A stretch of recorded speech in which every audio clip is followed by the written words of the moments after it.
பரிசுத்தமுள்ள தகப்பனே, கிருபையான இந்த புதிய நாளுக்காக நன்றி ஆண்டவரே. இந்த மாதத்தின் 20வது நாளுக்காக தேவனுக்கு நன்றி செலுத்துகிறோம். எங்கள் பிதாவாகிய தேவனுக்கு ஸ்தோத்திரம். கர்த்தராகிய இயேசு கிறிஸ்துவுக்கு ஸ்தோத்திரம். பரிசுத்த ஆவியான திரியேக தேவனுக்கு ஸ்தோத்திரம். இந்த நாளிலும் கூட வாசிக்கும்படியாய் தெரிந்து கொள்ளப்பட்ட வேத பகுதி ரோமர் 10ஆம் அதிகாரம் வசனங்கள் 9 முதல் 13 வரை. என்னவென்றால், கர்த்தராகிய இயேசுவை நீ உன் வாயினாலே அறிக்கையிட்டு தேவன் அவரை மரித்தோரில் இருந்து எழுப்பினார் என்று உன் இருதயத்திலே விசுவாசித்தால் இரட்சிக்கப்படுவாய்.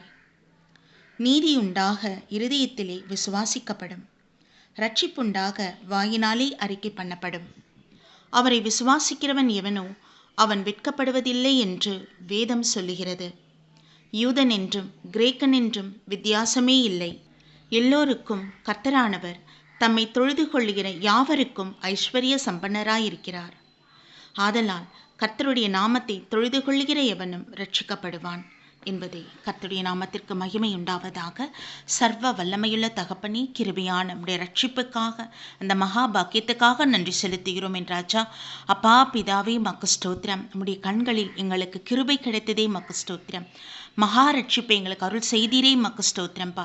எங்களுடைய மரணம் வரைக்குமோ, கர்த்தருடைய ரகசிய வரைக்கும் மட்டுமோ தகப்பன், இந்த ரட்சிப்பை நாங்கள் காத்துக்கொள்ள அதை பற்றி கொண்டிருக்க கிருபை தாங்க. ஹல்லேலூயா தகப்பனே, மக்கு மகிமை உண்டாவதாக. அனைத்து சகோதரன் சகோதரிக்கும் இந்த மகா பாக்கியம் உண்டாகட்டும் என் தகப்பனே. கர்த்தாவே, உம்முடைய கண்களிலே அவர்களுக்கும் கிருபை உண்டாகட்டும் என்றாச்சா. உம்மை நோக்கி பார்க்கட்டும் என் தகப்பனே. நன்றி அப்பா, நன்றி பிதாவே. எல்லோருக்குமான சமமான இந்த ரட்சிப்பை அருள் செய்கிற தேவன் நீர்.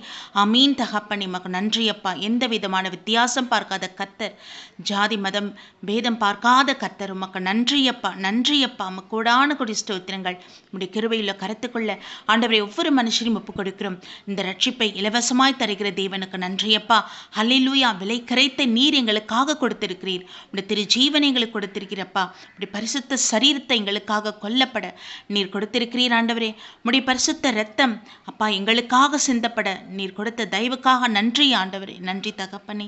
இந்த மகா பெரிய மீட்பு நிமித்தமாக ஒவ்வொரு மனுஷரும் ஆண்டவரை உலகத்தை ஜெயிக்கவும் நித்திய காலமாக கர்த்தருடைய சமூகத்தில் வாழத்தக்கதான கிருபை தருவீராக. தேவாதி தேவனுக்கு மகிமை செலுத்திடும், நன்றி செலுத்திடும். எல்லாம் வல்ல மீட்பெரும் இரட்சகரும் ஆகிய கர்த்தராகிய இயேசு கிறிஸ்துவின் நாமத்தில் எங்களை தாழ்த்தி ஒப்பு கொடுத்து ஜெபிக்கிறோம். ஜீவனுள்ள நல்ல பிதாவே, ஆமீன். நம் பிதாவாகிய தேவனுக்கும் நம் கர்த்தராகிய இயேசு கிறிஸ்துவுக்கும் பரிசுத்த ஆவியான திரியேக தேவனுக்கு ஸ்தோத்திரமும் துதியும் கனமும் மகிமையும் வல்லமையும் ஞானமும் பலமும் சதா காலங்களிலும் உண்டாயிருப்பதாக. ஆமீன், ஆமீன், ஆமீன்.